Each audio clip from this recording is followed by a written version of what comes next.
Baik, Assalamualaikum warahmatullahi wabarakatuh. Perkenalkan, kami dari kelompok 1 yang beranggotaan 5 orang. Saya sendiri, Trima Fatahuni, sebagai narator. Kemudian ada Fajar Garninda, Ririn Saputro, Aldi Sentosa, dan juga Epri Masani sebagai pemateri. Di sini kelompok kami akan membahas mengenai Green Company, sebagaimana bentuk dari salah satu tugas yang diusulkan oleh Bapak Agus Ardiansyah. Di sini materi yang akan kami bahas yaitu tentang produk ramah lingkungan, di mana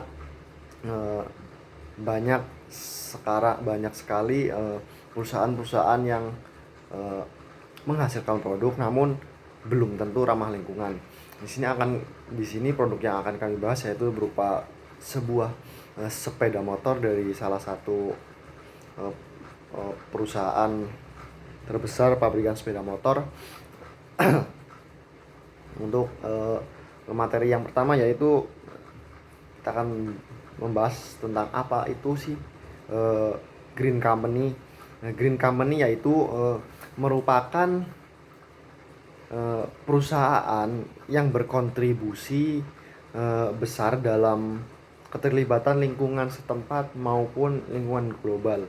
Biasanya perusahaan-perusahaan yang mendapatkan Nobel dikatakan sebagai perusahaan Green Company yaitu diberikan kepada 10 perusahaan terbaik yang yang dapat menjaga kelestarian lingkungan sekitarnya.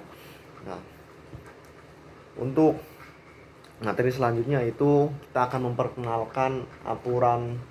Sebelum masuk ke inti materi, kita akan memperkenalkan aturan dari istilahnya dari global yang membahas terkait tidak jauh dari sepeda motor, yaitu tentang emisi gas buang.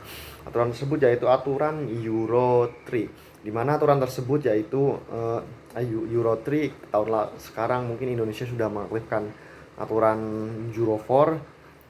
Aturan Euro 4 yaitu aturan pembatasan emisi gas buang dengan nilai minimal 50 ppm. Nah, aturan Euro 4 ini dibuat yaitu guna menekan emisi gas buang supaya karbon dioksida yang keluar dari muffler atau knalpot sepeda motor itu dapat dibatasi sehingga dapat menciptakan lingkungan udara yang sejuk nantinya, tingkat polusi berkurang, kemudian banyak manfaat lainnya, sehingga pemerintah sebuah yayasan organisasi global dunia itu gencar-gencarnya menekankan bahwa percepatan ambang batas gas emisi gas buang yaitu mulai sekarang sudah diaktifkan Euro 4. Kemudian dari segi peraturan pemerintahan, Indonesia pun demikian, sudah mengikuti aturan global tentang pembatasan emisi gas buang. Pemerintah itu sendiri yaitu mengatakan dalam peraturan LHK tahun 2015-2017 dengan pembatasan kendaraan minimal menggunakan bahan bakar BBM berjenis Pertamax Turbo. Mengapa demikian? Pemerintah menyarankan agar mungkin diusahakan hampir seluruh kendaraan menggunakan basic bahan bakar Pertamax Turbo, karena Pertamax Turbo itu sendiri memiliki tingkat oktan tinggi sehingga menghasilkan pembakaran yang lebih sempurna. Dari pembakaran yang sempurna itu, maka karbon dioksida yang dihasilkan pun dapat menurun signifikan, karena dalam suatu rumus fisika dijelaskan bahwa efisiensi kinerja motor itu dapat menekan emisi gas buang. Semakin tinggi efisiensi, untuk mencapai suatu efisiensi yang tinggi maka dibutuhkan bahan bakar yang memiliki oktan tinggi sehingga dapat menekan gas buang yang lebih sedikit. Itu tadi dua bahasan terkait aturan global yang membatasi percepatan aturan euro atau aturan emisi gas buang. Kemudian dari segi pemerintah Indonesia itu sendiri pun mengikuti aturan global bahwa Indonesia itu sanggup untuk menekan emisi gas buang, meskipun kita ketahui bahwa jumlah pengguna kendaraan bermotor setiap harinya di Indonesia itu pun sangat amat banyak. Namun didukung dengan pengembangan hutan yang berkelanjutan atau yang lainnya, sehingga dapat pemerintah andil untuk dapat menekan emisi gas buang tersebut. Kemudian untuk masuk ke sektor perusahaan, aturan global sudah ada, aturan pemerintah sudah ada. Mau bagaimanapun perusahaan harus tetap mematuhi aturan-aturan yang sudah ada. Nah, dari PT perusahaan ini sendiri benar-benar mengikuti aturan, hingga menurut riset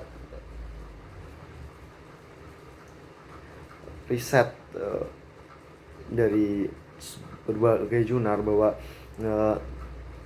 pihak perusahaan ini, atau ya perusahaan terbesar otomotif bisa kita sebut sekarang, yaitu Astra Honda Motor, memiliki aturan baku terkait green company, yaitu AGC atau bisa disebut Astra Green Company. Ya. Dari Astra Green Company ini sendiri, dari perusahaannya sendiri, sebelum meluncur ke produk, perusahaannya pun sudah menetapkan bahwa untuk dapat memproduksi sebuah produk yang ramah lingkungan, maka perusahaan tersebut pun wajib untuk menetapkan cara produksi yang ramah lingkungan juga. Dari hasil riset itu dapat dikatakan bahwa Astra Honda Motor melakukan penghematan dari sisi produksi, yaitu penghematan bahan bakar berjenis solar sebesar 72,6 liter per hari. Kemudian untuk pembatasan emisi produksi, PT AHM tersebut telah mencegah emisi efek gas rumah kaca sebesar 194,515 ton CO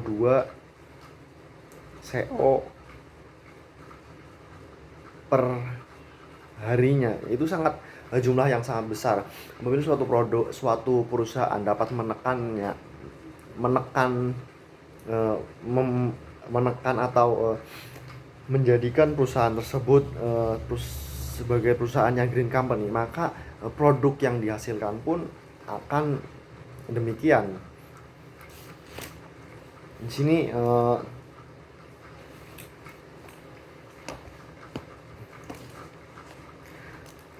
dari segi perusahaannya, melakukan penurunan penggunaan air sebesar 22,9 liter per produk, melakukan penghematan pelumasan sebesar 9,2%, limbah B3 sebesar 5,4%, konsumsi energi sebesar 7,7%, limbah non B3 sebesar 9,5%, dan juga limbah B3 dalam bentuk padat sebesar 1,9%, limbah non B3 padat sebesar 28%, sehingga PT HM tersebut dapat menghemat budget berkisar 580,64 miliar per tahun. Itu angka yang sangat besar untuk bagi sebuah perusahaan, dengan cara menekan atau menjadikan perusahaan tersebut perusahaan yang berlabel green company atau ramah lingkungan. Itu dari perusahaannya pun sudah menetapkan demikian, bagaimana dengan produknya? Mari kita tinjau dari hasil produksi suatu produk dari PT Astra Motor, yaitu yang kita tahu yaitu motor yang mungkin paling banyak peminatnya sampai saat ini, yaitu motor Honda Beat. Menurut jurnal emisi gas buang tahun 2016, hasil uji motor Beat FI dapat diperoleh sebagai berikut. Jikalau Honda Beat menggunakan bahan bakar berjenis premium, menghasilkan CO sebesar 2,77% dan HC sebesar 1233 ppm. Kemudian menggunakan bahan bakar Pertalite menghasilkan CO sebesar 2,63%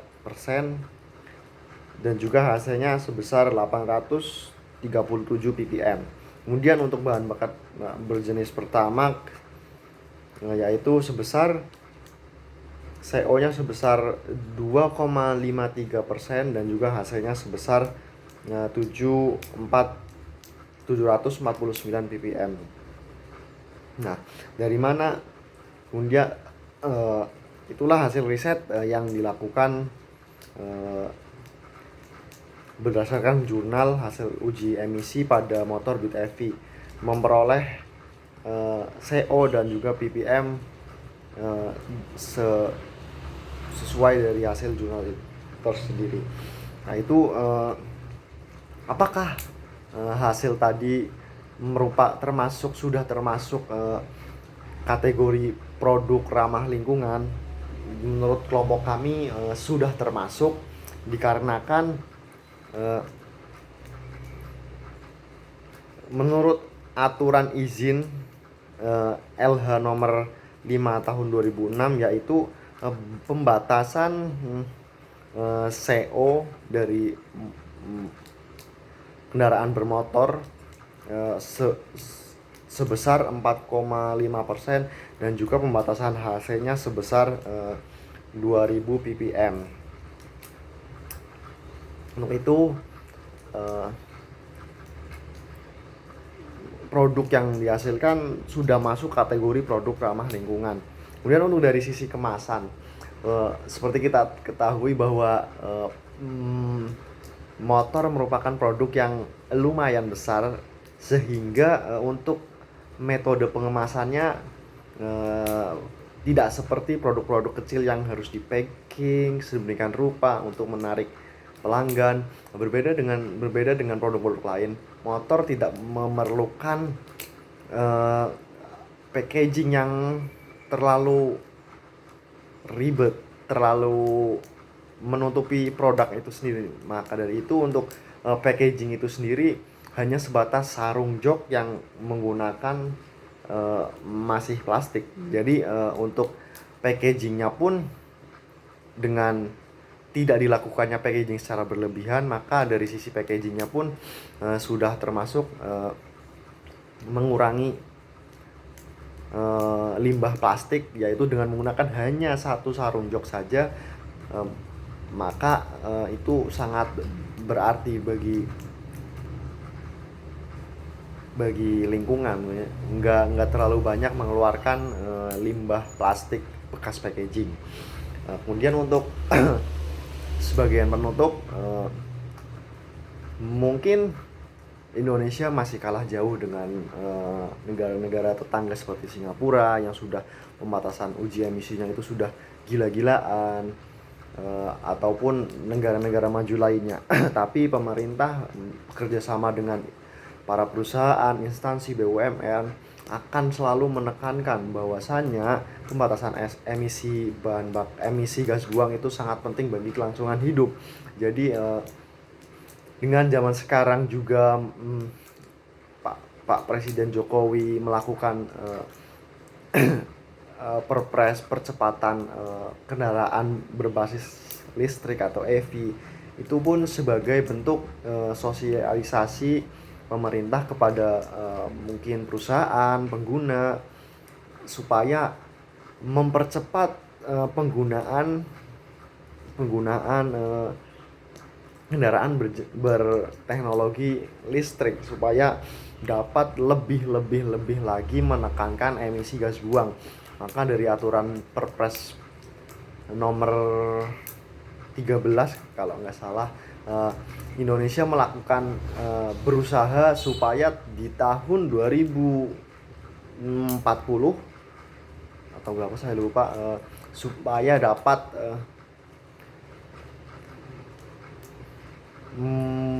minimal 70% sudah menggunakan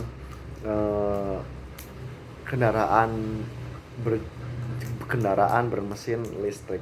Mungkin itu saja pembahasan mengenai Green Company dengan subtema yaitu produk ramah lingkungan dari kelompok kami. Kurang lebihnya mohon maaf.